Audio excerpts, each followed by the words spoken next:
Hello and welcome to DDW-TV. I'm Courtney Jasmine.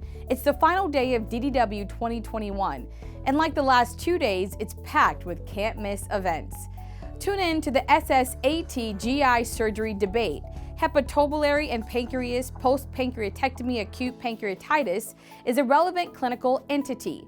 The AGA presents controversies in therapeutic endoscopy, the best of DDW 2021, and the DDW Diversity Symposium. More on that event in just a bit. Diversity, equity, and inclusion are a huge focus across organizations nationwide, and DDW is no different. To discuss how DEI is on the forefront at DDW is co-chair of the AGA Equity Project Advisory Board, Dr. Sandra Quezada.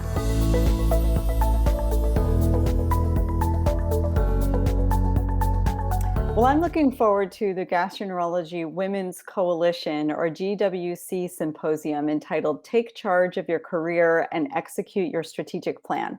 This is so important. So many of us are involved in strategic planning, and this session will be offered on demand as soon as the meeting starts. It will discuss professional issues women face in our field, like emotional intelligence, learning when to say no, implicit bias, and program development, areas that women members of the ASLD, AGA, ASGE, and NASPGHAN all face constantly in their professional endeavors, and yet aren't frequently addressed in other DDW forums. And this session really will not only be of benefit to women, but really all DDW attendees will be able to get so much out of this and see how it impacts their careers and in their roles as mentors and mentees and colleagues of women in gastroenterology and hepatology. There's also going to be a GWC continuing conversation session. This is a networking session through Zoom that will be following immediately after on Saturday, May 22nd from 2:30 to 3:15 p.m. I'm also very much looking forward to the DDW Joint Society Diversity Symposium entitled Unique Patient Populations with GI Diseases Experiencing Barriers to Care. This will stream on Sunday, May 23rd from 3:30 to 5 p.m. Eastern Time. This session will lead us in a discussion on the needs of marginalized patients with GI diseases and will really enhance the surgeon and gastroenterologist understanding of LGBTQ+ health concerns around cultural and linguistic barriers to healthcare and how to overcome these barriers and implement strategies to improve communication and care for diverse patient populations. This will also be followed by a DDW Diversity Continuing Conversation networking session immediately afterward from 5 to 5:45 p.m. Eastern US time on Zoom.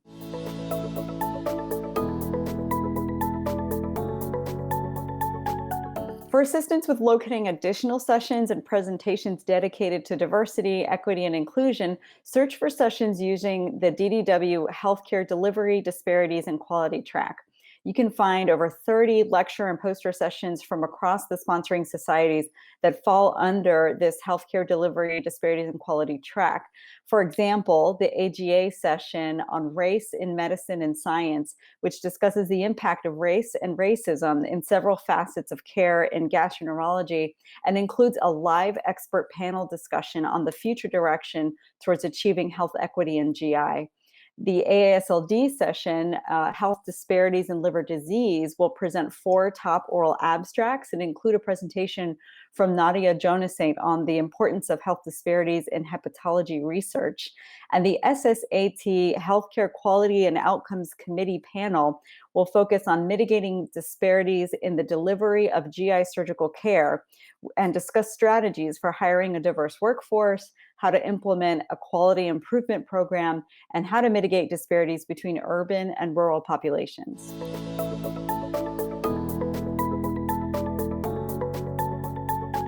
Absolutely. We know at DDW have a very diverse attendee participation, which includes international participants. So there are DDW sponsoring societies partnering with international GI societies. A few examples are ASGE partnering with the Chinese Society on Digestive Endoscopy, or CSDE. And this international symposium will focus on advancements in esophageal endoscopy, perspectives from China and the US. This will be presented in English on Saturday, May 22nd from 5:30 to 7 p.m. There will also be the ASGE partnership with Gastroenterological Society of Australia And this international symposium will focus on colonoscopy best practices for the next decade. And this will be on Friday, May 21st from 5:30 to 7 p.m. And finally, SSAT, an International Society for Digestive Surgery symposium, will focus on global surgery, the best of both worlds, on Sunday, May 23rd from 1 to 2:30 p.m. There's also society programming offered in multiple languages, including Spanish, Chinese, and Portuguese. Some of the featured sessions at DDW 2021 will include AGA's Lo Mejor de DDW in Spanish on Sunday, May 23rd from 3:30 to 5 p.m., AGA's O Melhor da DDW held in Portuguese on Sunday, May 23rd from 5:30 to 7 p.m., and AGA and CSG's Best of DDW in Chinese on Friday, May 21st from 5:30 to 7 p.m.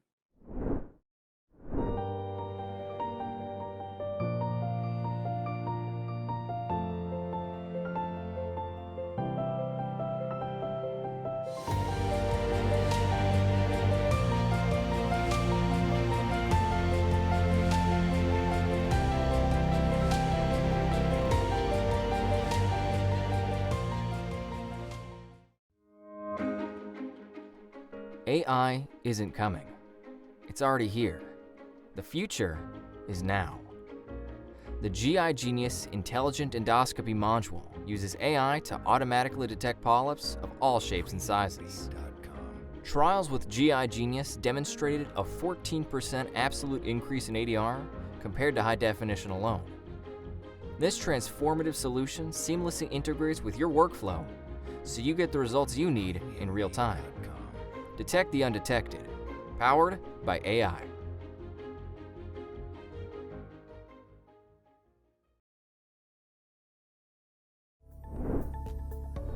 Non-alcoholic fatty liver disease is one of the most common causes of liver disease in the U.S. To explain the challenges and treatments of NAFLD is AASLD Secretary Dr. Mina Bansal.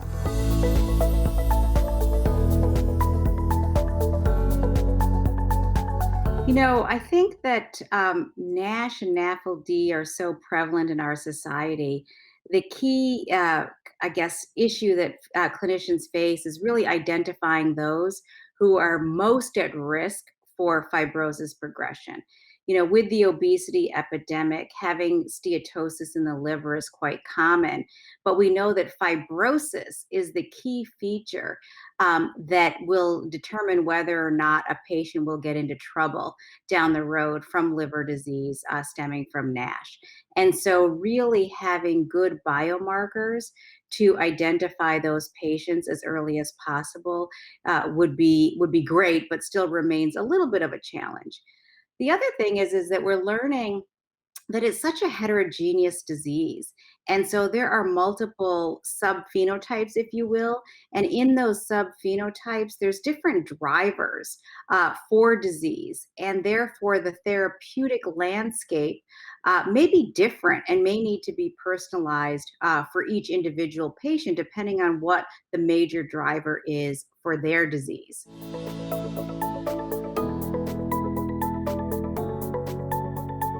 Well, it's a very crowded field. There are tons of promising agents. Unfortunately, we've had a lot of early failures, but I think with each failure, we've learned an incredible amount about this disease. We've learned that there is a high placebo response rate. We've learned that there's likely going to be a need for combination therapy, that one single agent targeting one pathway may not be sufficient. And so I think that we've learned a tremendous amount. And in that learning, we have gotten more and more refined about our clinical trial design, and obviously, using combinations of therapies that target these multiple different pathways.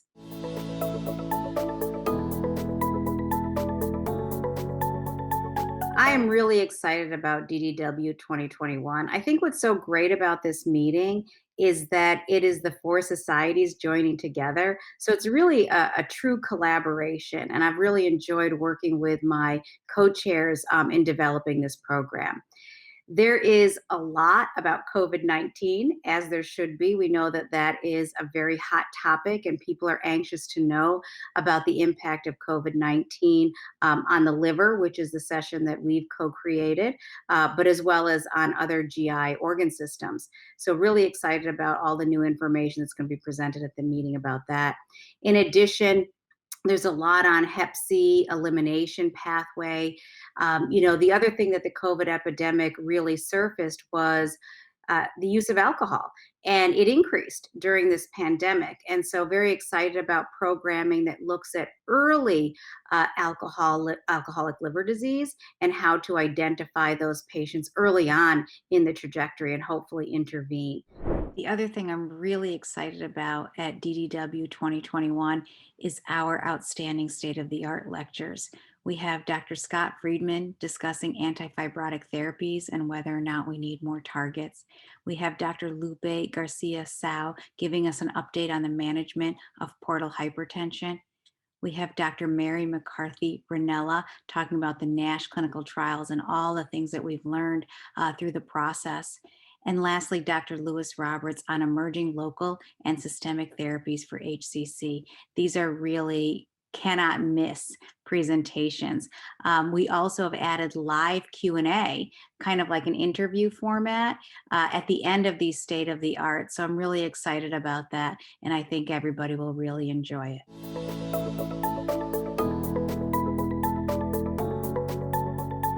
I think that hepatologists, like all physicians, are under a tremendous amount of stress. And I think that that stems from a variety of reasons. One, physician burnout is at an all-time high. There is a high pressure from the system for productivity and RVU-based payment structures, while at the same time, with the emergence of value-based care, hepatologists and doctors have to really think about managing patients as efficiently as possible. And so these two factors can sometimes be at odds with each other. So I think that this is kind of a challenge that we're all facing right now in healthcare. I think that to help address these issues, we need to kind of recognize the importance of physician burnout and the importance from a system level to make sure that we're doing what we can to mitigate that aspect on physicians. And in addition, I think that we need to think about different compensation models for physicians so that we can really align the payment model with more delivering value and with a less of a focus on just kind of that churn and RVU model for compensation.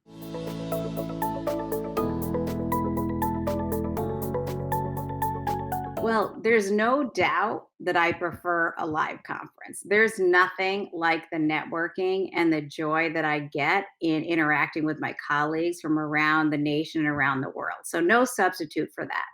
That being said, there have been some pros to the virtual conference. One thing that I really enjoy is being able to jump from one session to another without having to run a mile across a conference center. And you're then not committed to a full session. So oftentimes there might be a session where there are 6 talks, but you're only interested in 3 or 4, and there's something else you're interested in that's going on at the same time. The virtual conferencing allows you to kind of hop a lot quicker, jump in and jump off. And I think that is really something that is beneficial.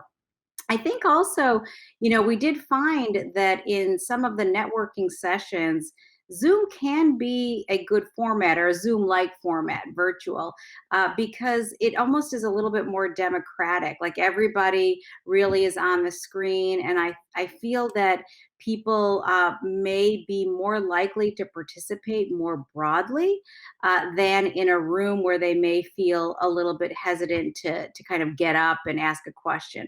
So I think that there's been some definite positives, and but I do look forward to a live meeting anytime. With moderate to severe ulcerative colitis or Crohn's disease, your plans can change at any time. Your head wants to do one thing, but your gut says, not today. GI-focused Entyvio is made for this. Entyvio acts specifically in the GI tract to prevent an excess of white blood cells from entering and causing damaging inflammation. Entyvio has helped many patients achieve long-term relief and remission. It may help you too. Infusion and serious allergic reactions can happen during or after treatment. Entyvio may increase risk of infection, which can be serious. Although unlikely, a risk of PML, a rare, serious, potentially fatal brain infection, cannot be ruled out. Tell your doctor if you have an infection, experience frequent infections, or have flu-like symptoms or sores. Liver problems can occur with Entyvio. If other treatments haven't worked well enough, ask your doctor about Entyvio. If you're experiencing financial hardship during these trying times, Takeda may be able to help. Cook Medical's EcoTip Insight device continues our tradition of innovative devices that support your mission to deliver exceptional patient care. EcoTip Insight bridges the practices of EUS and hepatology for direct measurement of portal pressure for a better understanding of liver health. To learn more about this exciting new frontier in endohepatology, join Dr. Jennifer Kolb of the University of California, Irvine on Saturday at 5:30 p.m. Eastern. Like we heard from Dr. Quezada earlier, diversity, equity, and inclusion are playing a central role in this year's DDW. The DDW Diversity Symposium, unique patient populations with GI diseases experiencing barriers to care, will challenge the surgeon and gastroenterologist's understanding of LGBT health concerns. Attendees will learn about cultural barriers to healthcare, ways to overcome them, as well as understand how to implement strategies to improve communication with diverse patient populations and everyday patient care. In diversity continuing conversations, network and participate in dynamic discussion in an informal small group virtual atmosphere directly following the DDW Diversity Symposium. We'll have more on the strides in DEI taking place in GI later in the show. This year's DDW is a little different in its virtual format, but the programming is better than ever, and the virtual platform actually offers some unique opportunities of which attendees can take advantage. For more on the incredible programming at DDW is AGA Council Chair Dr. Rhonda Souza.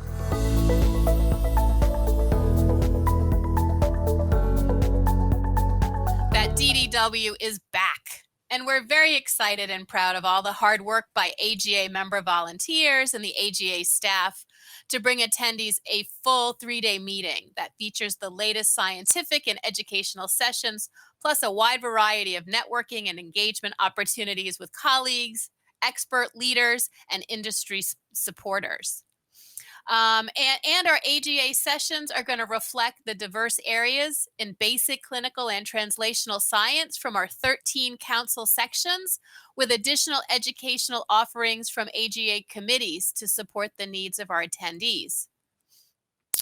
Also, I think that's really exciting for DDW 2021 is that the AGA Council is also recognizing outstanding research in racial and ethnic healthcare disparities through the inaugural AGA Institute Council Healthcare Disparities Research Award for the top oral and top poster recipients. And then finally, I think the virtual platform is really great for the engagement and networking opportunities that it offers, both with presenters of posters and oral presentations, as well as our distinguished experts. So for example, our lecture sessions will have either live question and answer, where moderators and speakers will be live on video with you to answer questions or chats. Moderators and speakers will also interact through chat question and answer boxes during the recorded sessions. Select lectures will also have continuing conversations where for 30 minutes after the session, individual Zoom meetings will be set up where you can go in and have live engagement with the speakers. And then finally, our posters of distinction will also have their own live video chat rooms where attendees can then join and talk with the poster presenters during their presentation day from 12:15 to 1:15 p.m. Eastern Time.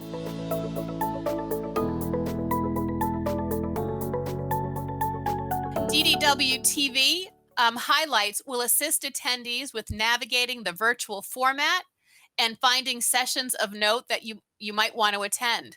But just in case you do hit a snag on the virtual platform, attendees have access to the content for 90 days after the live meeting dates. This way you can watch them at home and even rewatch sessions on demand whenever it suits your schedule. The DDW Networking Center is also available for attendees to connect with other attendees, leaders in the field, as well as industry supporters. And as I mentioned earlier, the engagement with presenters in sessions and after their sessions and at the e-posters, as well as the continuing conversations with experts in the field is really an advantage of the virtual platform.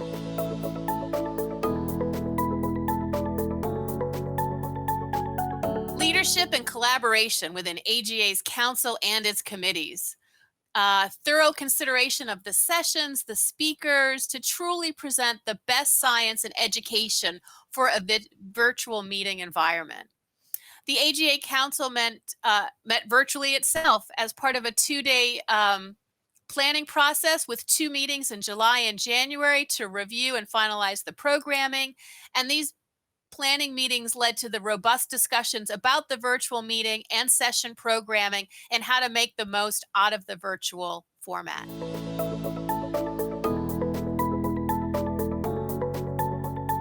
We would love folks to get involved with AGA Council, and specific requests that we from Council need that are put out to our members can be found in the Get Involved tab of the AGA community. And members can also review the 13 sections and email us at agacouncil@gastro.org with their section areas of interest, and then how they would like to get involved, and we could see what we could do to fit them into our council. So our most in-demand time for council is May to July, and this is when we are in our planning phase for the next DDW. AI isn't coming. It's already here. The future is now. The GI Genius Intelligent Endoscopy module uses AI to automatically detect polyps of all shapes and sizes. Trials with GI Genius demonstrated a 14% absolute increase in ADR compared to high definition alone. This transformative solution seamlessly integrates with your workflow so you get the results you need in real time. Detect the undetected, powered by AI.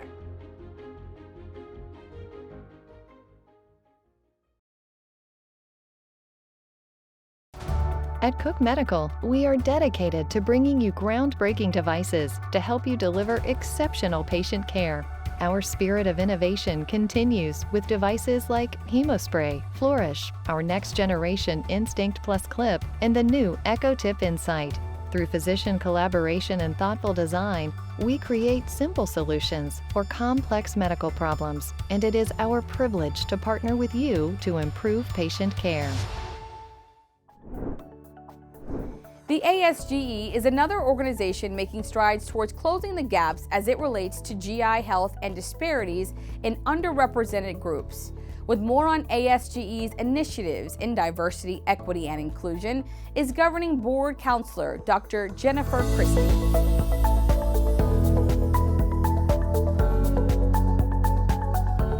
So the ASGE has actually taken a lot of steps recently to move closer towards diversity, equity, and inclusion.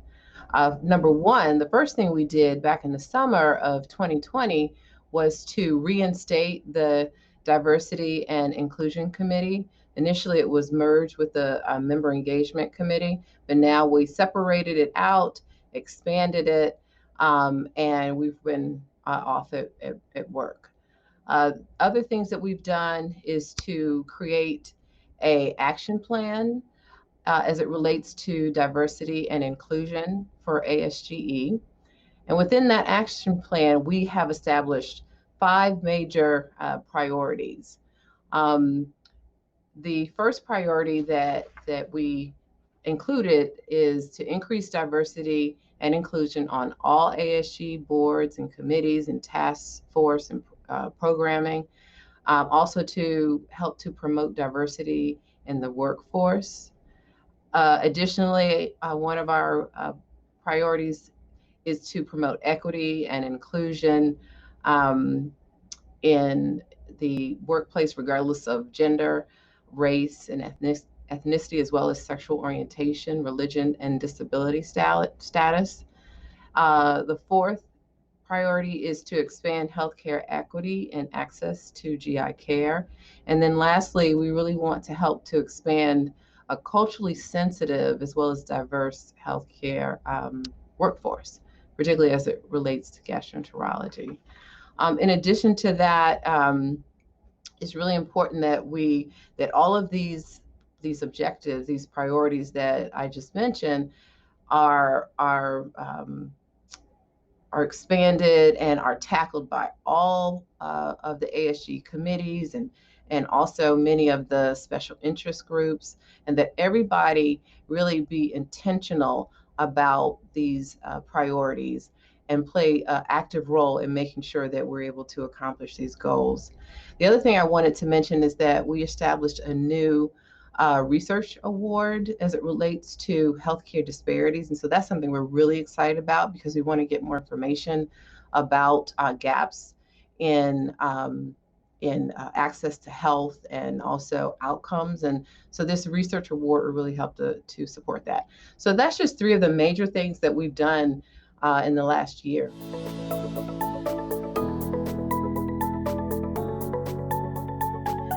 So ASGE has been working very closely with our major GI and hepatology societies to enhance diversity, equity, and inclusion. And we're really excited about this.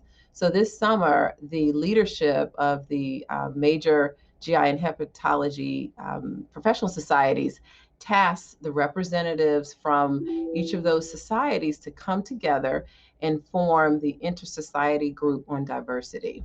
And so the members of that group have been meeting throughout the course of the year to talk about and to plan initiatives around diversity and inclusion. The first thing we did was to help create and disseminate a diversity survey that is being led by Dr. Fola May at UCLA. And that survey has been completed, and now we're in the process of analyzing and disseminating that data. So that's going to help to really inform us as it relates to the landscape of diversity and inclusion in GI and hepatology, and what strategies that we can develop to actually close some of the gaps that exist and make sure all of our members feel and experience the inclusion that we want to create amongst and between our societies. In addition to that, we have created some education and programming around Minority Health Month, which is April. And then additional to that, we've actually created a letter to send to NIH to inform them around research as it relates to health disparities, and also to inform them around strategies to help increase representation of underrepresented minorities on study sections and different review panels. So we really look forward to the feedback from NIH from that letter. And then going forward, we're looking at different strategies to educate patients as it relates to GI health, and also to network and bring in our members of the various professional societies.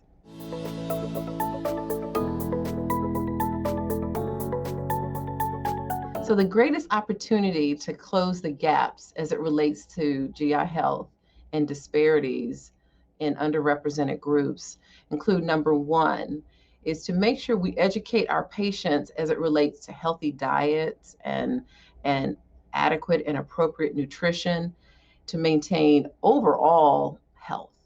But it's also specifically important for GI health, because we know that unhealthy diets oftentimes can lead to the increased risk of certain GI cancers, as well as other illnesses such as gallbladder disease, liver disease, etc. Secondly, and importantly, it's important that we educate patients as it relates to colon cancer. We know that colon cancer has the highest incidence and mortality rate in African Americans. And in fact, African Americans are 40% more likely to die from colon cancer compared to whites. And one way to reduce this or mitigate this disparity is to make sure we educate our patients about the appropriate and timely screening that has to be done. And our Value of Colonoscopy campaign that ASGE has rolled out, I think is going to be really important in that regard. And so this is an effort that we have to continue to keep our foot on the gas and really try to close some of these gaps to reduce colon cancer incidence overall, but certainly close the gaps in underrepresented minorities.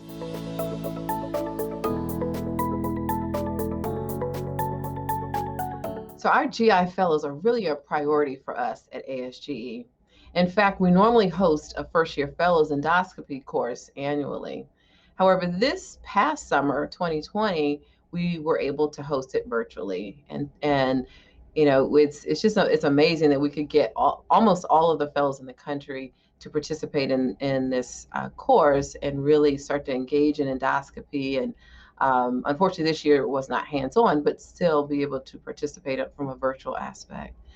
Additionally, our president, Dr. Klaus Mergener, has hosted these Friday night fireside chats almost every Friday with the GI fellows, and he has covered a host of topics, and I know this has been really well received with our fellows and keeping them engaged.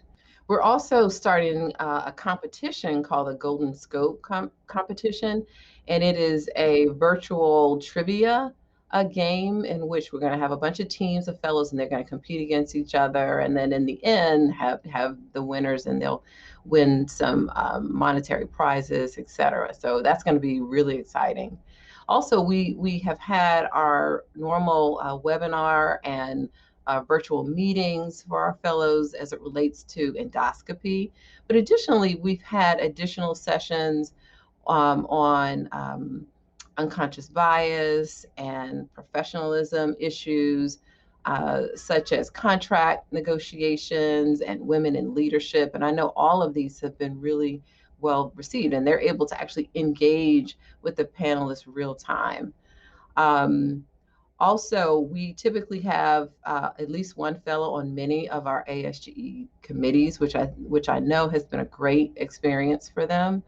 And also, we're hosting a virtual fellows networking session a few weeks after DDW this year, and they'll hear from some academic as well as private practice gastroenterologists around the country and be able to engage with them in a panel format as well.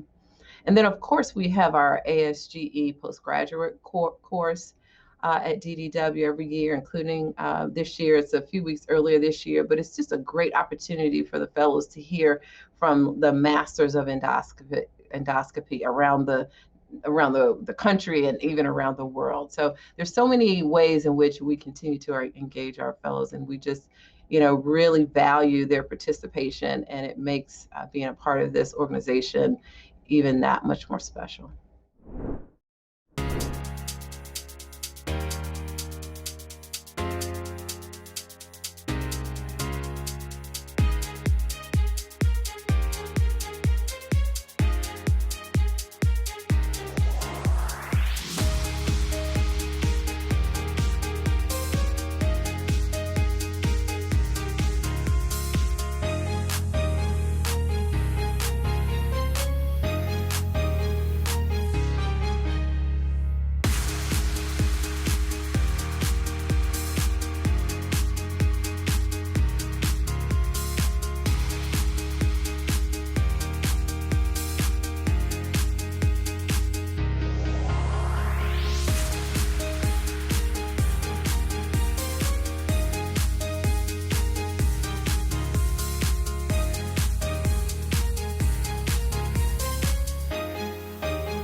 The SSAT has been extremely successful in recruiting a diverse membership. To explain how, SSAT Secretary Dr. Taylor Rial.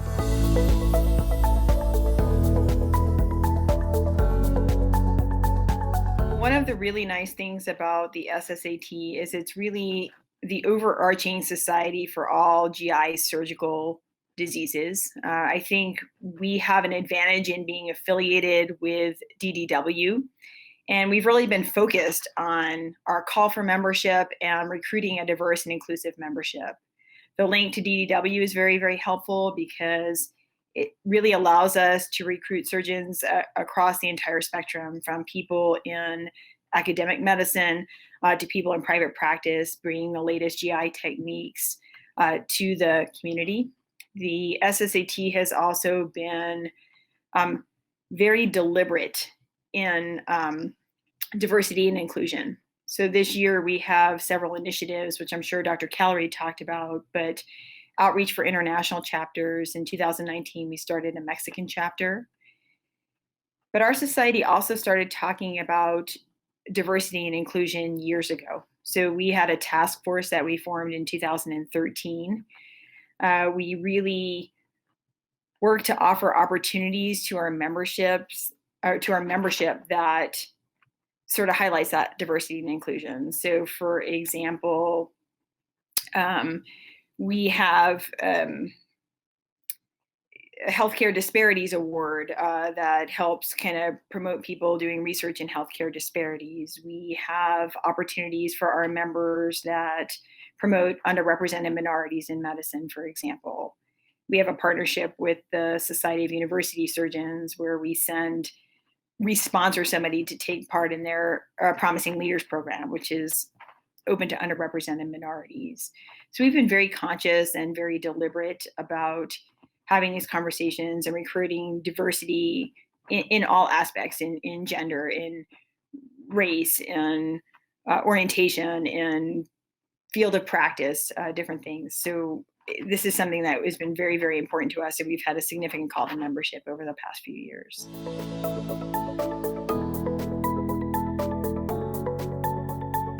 So I think in many ways, several years ago, our research committee was under the leadership of Dr. Amanda Arrington, and we implemented a healthcare disparities award. This really allows us to sponsor research that's focused on eliminating disparities in GI diseases specifically. We recently also had a research award that was COVID related, and this award was given to study the differential impact of COVID on patients, on GI cancer patients, sort of based on insurance status and different things. I think one of the ways that we begin to tackle reducing disparities in healthcare is the diversity of our membership, and the fact that we include, again, membership across the spectrum, from academic people to private practice, such that we're able to meet here and bring those state-of-the-art techniques to the community. We've also partnered with other societies to deliver grants to specific populations that really focus on eliminating disparity and providing that state-of-the-art GI care in surgical care throughout all of our communities.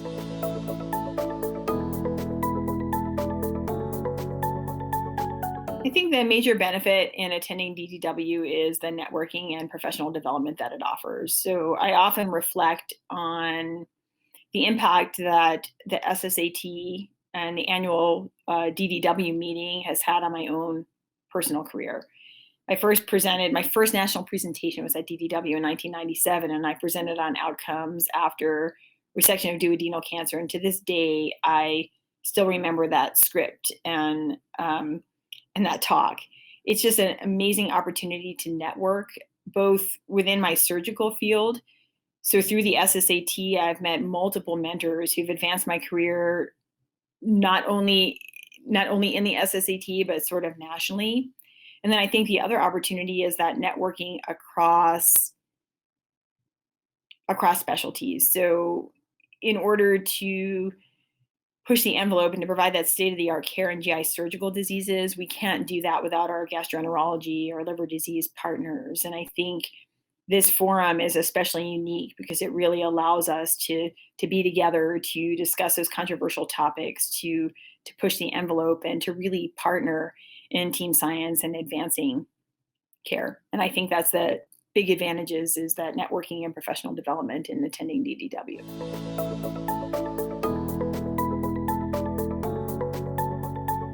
Yeah, in DDW and within the SSAT. So I think one of the things I've really enjoyed about my role in the SSAT and being a member of the SSAT is some of the opportunities that I touched on before. So in addition to the networking and career opportunities that come at DDW specifically, we also have grants and scholarships, as I mentioned. I talked about the Healthcare Disparities Award, but we also have clinical outcomes and education grant. We have mentored research awards. We have collaborations with other societies. This year, we are offering our members an opportunity to participate in surgical coaching. And we also have many awards that increase networking and diversity. So we have this year visiting professorships that are really targeted at an opportunity for mid-level faculty to go out and to speak at other institutions to increase their visibility and to share what they're doing scientifically. We have traveling fellowships, both international and national. And I think all of these things increase our networking opportunities. We also have several scholarships for people to travel to DDW. So people that might not otherwise be able to do that from international chapters inside the United States. So many, many opportunities to improve the networking and to improve professional development. The landscape of acid-related GI treatments has been largely unchanged for decades. That's why at Fathom Pharmaceuticals, we're exploring a novel mechanism of action for both H. pylori and erosive esophagitis through development programs built on studies of 8,000 plus patients around the world. Discover our passion for changing the landscape in GI.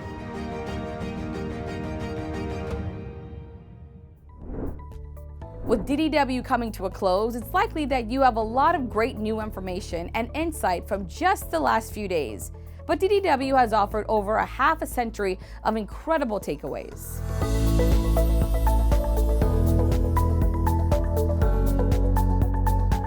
Yeah, I'm glad you asked that. So, I mean, there are so many different directions that you could take this because of the sheer scale and offerings in DDW, the way that industry comes together to tell us about new products and services, all the way to all the new research that's being done worldwide.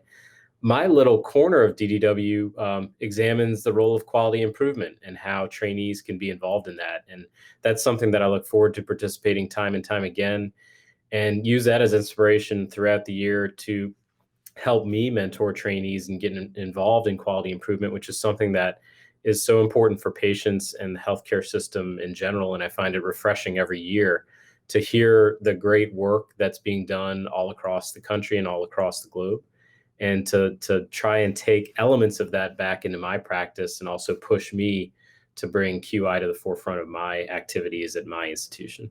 My biggest takeaway from DDW is usually getting an opportunity to see. So I'm a basic scientist working in the GI space, and having the opportunity to see how physician scientists and PhD scientists like me are working together and making progress on intractable problems, or previously intractable problems, and understanding how digestive diseases begin and how they might be treated. Seeing the cutting edge of that is really a remarkable takeaway for me every year. And every year I come away with new insights in what sort of signaling pathways we ought to be studying in my laboratory, and new approaches, new technologies and techniques to assess our model systems in a way that will move our work, elevate our work to another level. Well, it's hard to say. There's so much at every DDW, and I'll freely admit a lot of it is seeing the people, which is a lot more difficult with virtual meetings. So much of the biggest takeaways come out in the hallways or sitting before a session starts and talking to people who live across the country or in other countries, and just exchanging thoughts on either what's been going on in the medical news or exactly what some of the big stories are at DDW. So I think As I said, some of the biggest takeaways are with the people and those interactions, but there's generally several themes where there's groupings of emerging data. Sometimes it's closer to clinical practice than other times, but I think there's always something that you can take back to your own clinical practice, whether it's quality improvement type things or changes in your paradigm for considering certain and managing certain conditions, or even, sometimes a better understanding of some things that sound relatively straightforward but aren't, like the ergonomics of endoscopy, which has been a big story the past couple. And we've incorporated those at our institution. So there's always many things you can take back. I think the greatest takeaway is just being able to figure out what the trends are in gastroenterology, and that really informs how we approach the coming year, where the research is going, what needs to be focused on, and that directly has an impact on our practice and how we go about treating our patients. So these types of conferences in DDW especially is kind of what defines how we go about treating our patients in the future. I think the biggest take home that I see from DDW for patients comes in the way of putting one scientific session together with another abstract that happens to be a poster, that happens to be a conversation that we had over dinner. And that those connections help the clinician be innovative in how we bring something back to our patients. So I love the cutting edge information that takes place at the podium, at the dinner table or lunch table, and at the posters, which will then cascade to doing something new for our patients that we might not have thought about. So I think there's a lot of translation there and an opportunity to evolve our practice. Sure. So I think the biggest thing I've really taken away from DDWs I've been to is how absolutely cutting edge and amazing researchers, physicians, allied health professionals can be in different areas of gastroenterology and hepatology. Every year I go, honestly, every poster I see, every exhibit I see, I learn something new, whether it's big or small. And the fact that that novelty is recurring and it's always there is the best thing that I've taken away from DDW consistently. I think what's been nice to see is the challenges that we all face, in our clinics and in our practices are common amongst everyone really that's in gastroenterology. So it's nice to see that if I'm struggling with something, someone somewhere else is also struggling with the same problem, and people have sort of put their heads together and come together to try and figure out solutions. And places like DDW are where we're able to network and get those solutions to a broader audience and try and fix up those things that we're having trouble with. For me, what was the biggest one was, I think, to see the collaboration between different clinical centers and with researchers, and the openness that I experienced, which is not common in many areas. But at the DDW, I could feel that. And then someone who is working in Europe, in the United Kingdom, it was really nice to see what is existing in the US and how lots of people from Europe are getting involved to those activities. I think the biggest benefit is recognizing the variation in practice. Sometimes living in Australia and you see how things are practiced here, and when you go to DDW and you hear how other people are practicing and the variation of clinical practice, and that's what I take home every time I come to DDW, understanding that there is so much variation in practice, and sometimes for good reason. Research in the new field of microbiome-based therapeutics for the treatment of recurrent C. difficile infection is a prominent topic at this year's DDW. With more on this cutting-edge research is Dr. Paul Fierstadt of PACT Gastroenterology Center in Connecticut.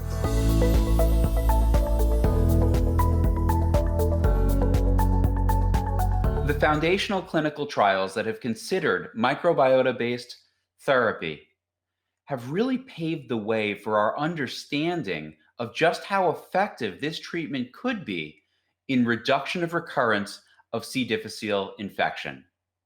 However, these trials suffered from heterogeneity of methodologies, as well as heterogeneity in manufacturing. When we consider heterogeneity of methodologies, what we're talking about is the study structure.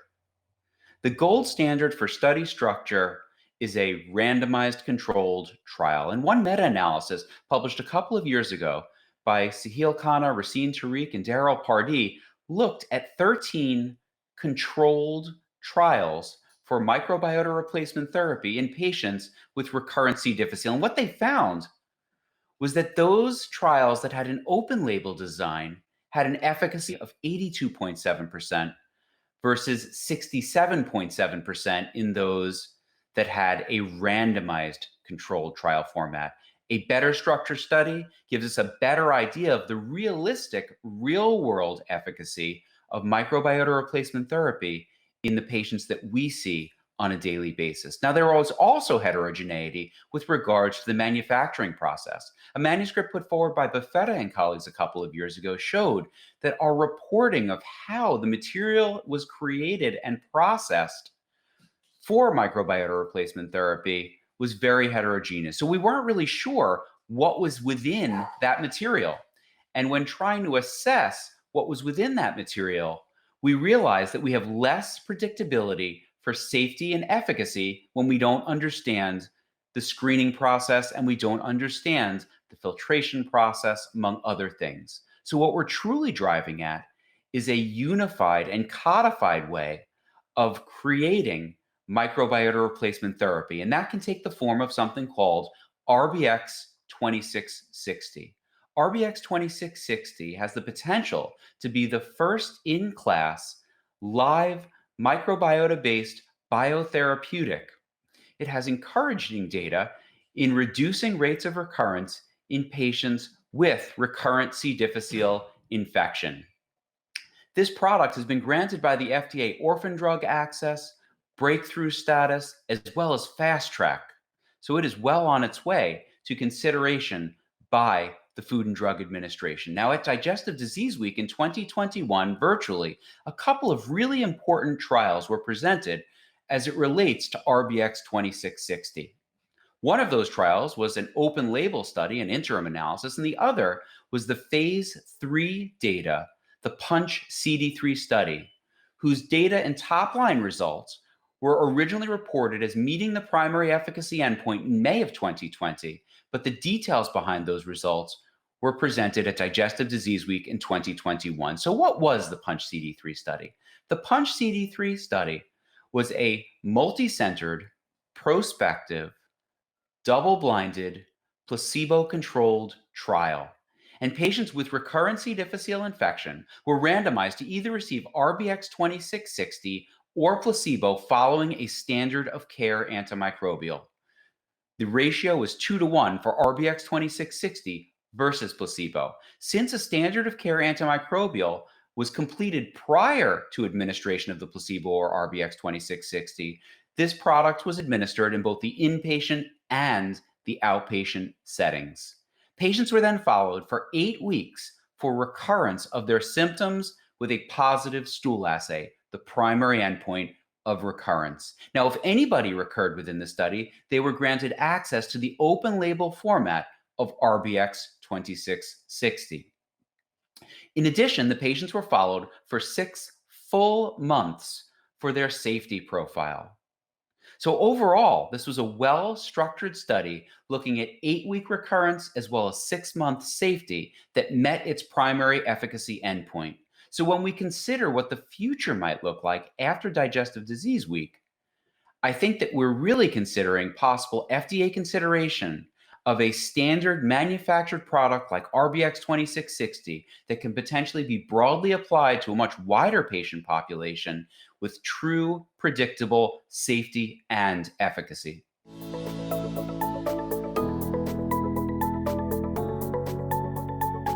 The field of microbiome-based biotherapeutics is truly in its infancy right now. When we think about microbiota replacement therapy and its role as being a therapeutic in disease states, C. difficile is the landmark disease that we think about because it has probably the most data out there. RBX 2660 is a product that has robust data. It has over 1,000 patients included across 3 phase 2 studies, 2 phase 3 studies, and a retrospective open label study as well. The magnitude of the number of patients that have received RBX 2660 in a codified form and a codified format is truly leading the way. Now, what the benefit of RBX 2660 and this robust pipeline is that so many patients have received this codified form that we can understand the dose as well as the microbial diversity within the product. And finally, and most importantly for us, the safety of this product in our patients. And across these trials, this product has been incredibly safe with really only minor adverse events seen, including transient diarrhea, transient constipation, abdominal cramps, and flatulence. So truly seeing such a large group of patients being able to have access to this product and seeing what the end result is with appropriate follow-up is very encouraging with regards to its safety and efficacy.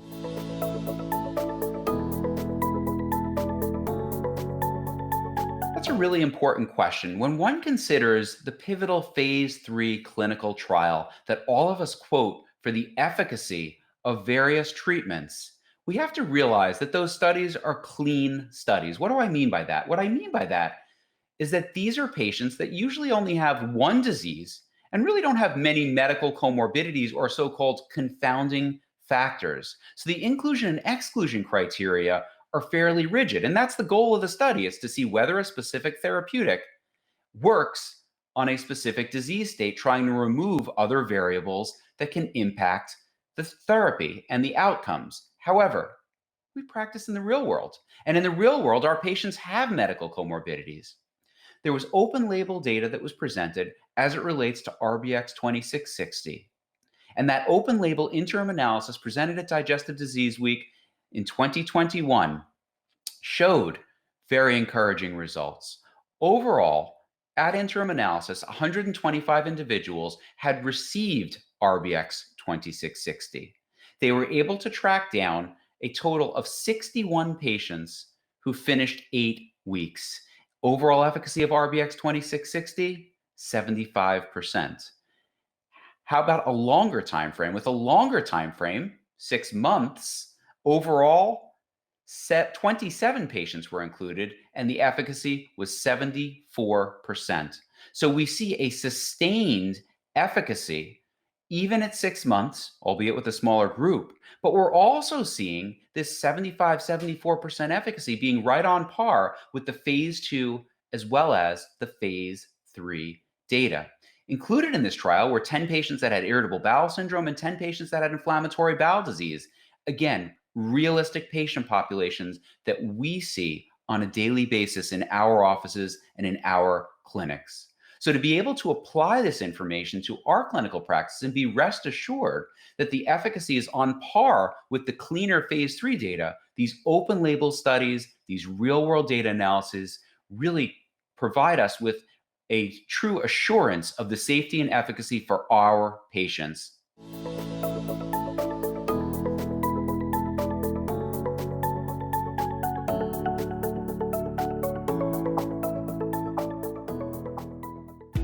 Right now, millions of patients are suffering with GI disorders such as overt hepatic encephalopathy, irritable bowel syndrome, chronic idiopathic constipation, opioid-induced constipation, bowel preparation, and ulcerative colitis. At Salix, we have kept up with these unmet needs for more than 30 years by providing an industry-leading portfolio of high-quality products that address these conditions. Through our dedicated and innovative R&D team, we're also exploring potential new scientific breakthroughs. And we remain committed to important healthcare provider investments in education, charitable grants, and sponsorships. We will continue to invest millions of dollars in patient education and do our best to broaden access to Salix medications. Because our mission to improve the care for GI patients continues today. For us, there is no finish line.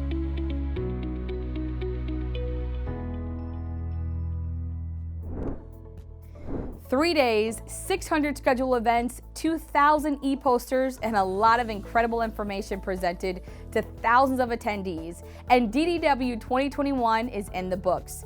This virtual event was a huge success, but there's nothing like really being together. So RSVP now for DDW 2022, virtual and in person in gorgeous San Diego, California, May 21st through the 24th in 2022.